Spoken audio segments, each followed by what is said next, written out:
नारायण नारायण नारायण नारायण नारायण अखिल गुरु भगवन् नमस्ते वंदे वाणी विनायकौ श्री ओंकारानंद गुरवे नमः।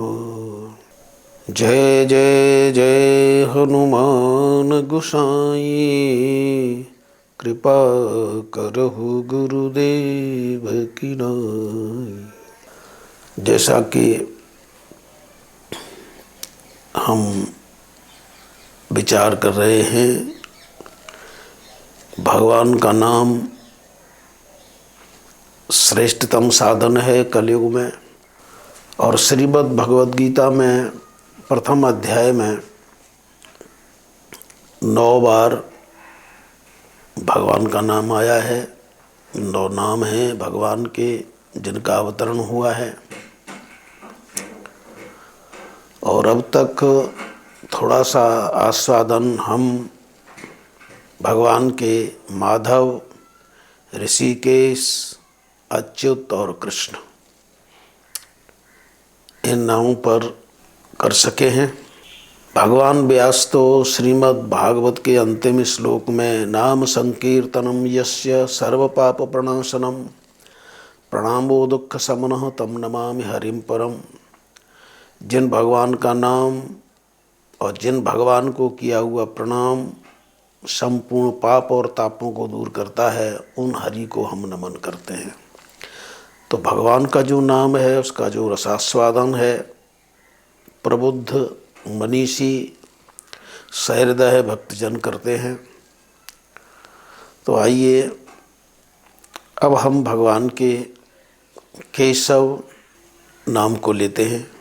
केशव का अर्थ होता है क ब्रह्मा, ईश भगवान शिव, व वपु ब्रह्मा और शिव भी जिनका विग्रह है, अर्थात जो भगवान ब्रह्मा शिव मैं हैं, ऐसे श्री कृष्ण केशव हैं। और पहले बताया था कस्य ईश वास्तीति केशवः, जो ब्रह्मा शिव इन पर भी शासन करते हैं वो केशव हैं। एक ही अक्षर के, एक ही शब्द के अनेक अर्थ होते हैं, ये ज्ञानी जन जानते हैं। तो इस प्रकार अपनी अपनी दृष्टि के अनुसार भगवान के नामों का रसास्वादन भी बदल जाता है। गोपी केशव का नाम, गोपी केशव का रसास्वादन अर्थ अपनी तरफ से करती है कि जो राधिका जी के केशों का प्रशासन करे, राधिका जी के केशों को संभाले, वो केशव है। अब हम गोविंद नाम पर विचार करते हैं। गोविंद का अर्थ होता है जिसको हम वेदवाणी के द्वारा समझ सकते हैं, जो वेदवाणी के द्वारा समझ में आते हैं, उन्हें गोविंद कहते हैं। भगवान श्री कृष्ण भी यही कहते हैं, वेदैश्च सर्वैरहमेव वेद्यो, संपूर्ण वेदों के द्वारा मैं ही जानने योग्य हूँ। और हमें ये समझ लेना चाहिए कि 4 वेद, 5वां वेद महाभारत, इसके साथ ही स्मृति ग्रंथ, पुराण, साहित्य, ये सब भी वेद ही हैं। इतिहास पुराणाम च, ऐसा जो कहा है कि इतिहास और पुराण, इनको भी वेद जानना चाहिए। तो जो वेदवाणी के द्वारा जानने में आते हैं, प्राप्त किए जाते हैं, उनका नाम गोविंद है। और गोविंद का दूसरा अर्थ है जो हमारी इंद्रियों के द्वारा भी प्रत्यक्ष किए जा सकते हैं। क्यों? क्योंकि ब्रह्म रूप से वह निर्गुण निराकार हैं और परमात्म रूप से वो सगुण निराकार हैं। लेकिन भक्तों की तीव्रतम उत्कंठा व्याकुलता उन्हें भगवान बनने पर विवश करती है। तो व्याकुलता जब होती है तो उस तत्व को हम भगवान के रूप में साक्षात इंद्रियों के द्वारा देखते हैं, तो वो गोविंद है। गोपियाँ तो यही कहती हैं कि अक्षुण्णताम फलमिदम न परम विदाम। ये जो इंद्रियां हैं इनके द्वारा यदि भगवद रस का पान नहीं किया गया तो इन इंद्रियों की सार्थकता क्या है। तो गोभिर पिबत भगवद रसम इत गोपी। गोपी तो नाम ही इसलिए पड़ा कि इंद्रियों के द्वारा, अपनी इंद्रियों के द्वारा जो भगवद रस का पान करती है वो गोपी है।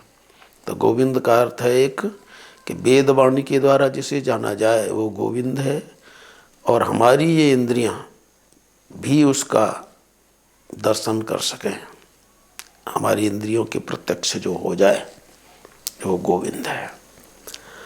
अगला नाम है मधुसूदन। एक मधु नाम का दैत्य था, उसको मारने के कारण भगवान का नाम मधुसूदन पड़ा। और मधु का एक अर्थ होता है राग।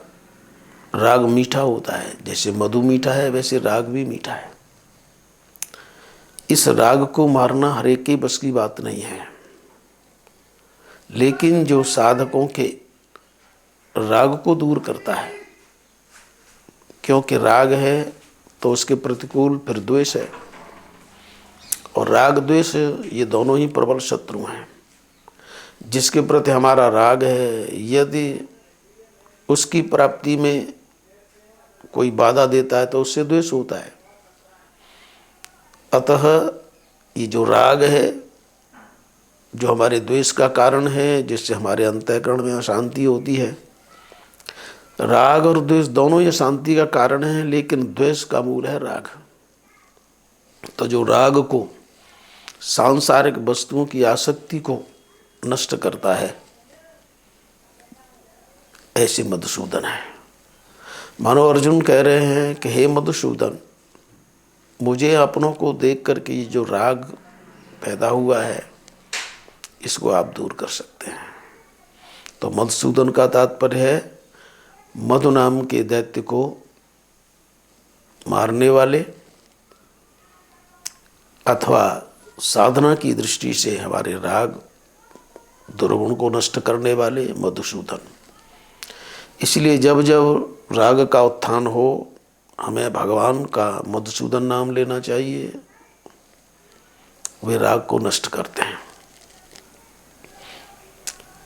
इसके बाद भगवान का नाम है जनार्दन। जनार्दन के भी कई अर्थ हैं। जना का एक अर्थ होता है माया। जनयत सर्वान इति जना, जो सबका उत्पादन करती है, तो जना माया। और ये माया जो सबको उत्पन्न करती है, सबको परेशान करती है, लेकिन जो भक्त की माया को, भक्त की अविद्या को नष्ट कर देते हैं, उनका नाम जनार्दन है। तो जो माया को भी पैदा करते हैं, जनयति जनाम इति जना, यानी जो माया को उत्पन्न करते हैं वो भी जनार्दन है। अथवा ऐसे समझो, इस संसार को जो पैदा करती है वो जना है, माया है, और वो माया भी जिसके अधीन है वो जनार्दन है। संसार को पैदा करने वाली जनयत जगत इति जना, संसार को, जगत को जो पैदा करती है वो जना है, माया है, और वह माया जिसके अधीन है, जनाम अर्दयते, जो माया को नष्ट करता है वो जनार्दन है। तो जिस माया के कारण संसार परेशान रहता है, लेकिन अपने भक्त की माया को जो दूर करता है वो जनार्दन है। जनार्दन का एक अर्थ और है, जो अपने जन को घाटे में रखे। उसका नाम भी जनार्दन है। यानी अपने भक्त को संसार की दृष्टि से वे घाटे में रखते हैं। सांसारिक वस्तुओं की प्राप्ति अपने भक्तों को कम कराते हैं, क्योंकि ये सांसारिक वस्तुएं वैभव विलास साधना में बहुत बड़ी बाधा है। तो अपने भक्त के साधन मार्ग में आने वाली मायाजन्य परिस्थितियों को नष्ट करने के कारण भी जनार्दन है। ये जनार्दन नाम भी कई बार आया है। तो ऐसे जनार्दन, और श्रीमन महाभारत में जनार्दन शब्द का अर्थ आया है कि जिससे योग, सांख्य, शिल्प, 64 कलाएं उत्पन्न होती हैं, वो भी जनार्दन है। तो सबका जो जनयता है, विद्या का, सांख्य, योग आदि दर्शनों का, तो वो जनार्दन है। अपनी अपनी विभिन्न दृष्टिकोण से हम भगवान को पुकारते हैं, और एक एक नाम में कई रस हैं। अपने अंतःकरण की वृत्तियों के द्वारा हम भगवत नाम रसास्वादन करते हैं। अर्थ अमित त्या कर थोरे। जब एक साधारण से अर्थ का बाहुल्य होता है, साधारण शब्द का भी अनेक अर्थ होते हैं, तो भगवान के नाम के भी अनेक अर्थ हैं। और अगला अंतिम है जो पहले अध्याय में आया, वार्ष्णेय। वार्ष्णेय का मतलब है जो चंद्रवंश की एक शाखा है वृष्णि, तो वृष्टि वंश में जो पैदा हुए हैं उनका नाम वार्ष्णेय है। तो कहने का तात्पर्य कुछ नाम भगवान के सहज हैं, कुछ गौण हैं। गौण का मतलब गुण के कारण जिनका प्रादुर्भाव हुआ है, गुण के कारण जिनको हम लेते हैं, लीला के कारण जिनका नाम पड़ा है। तो ऐसे लीला के कारण बने हुए और सहज, ये सब प्रकार के जो भगवान के नाम हैं वो हमारा उद्धार करते हैं। तो इस प्रकार प्रथम अध्याय में 9 नाम इस प्रकार हुए। श्री राम जय जय राम, श्री राम जय जय राम, श्री राम जय जय राम। ओ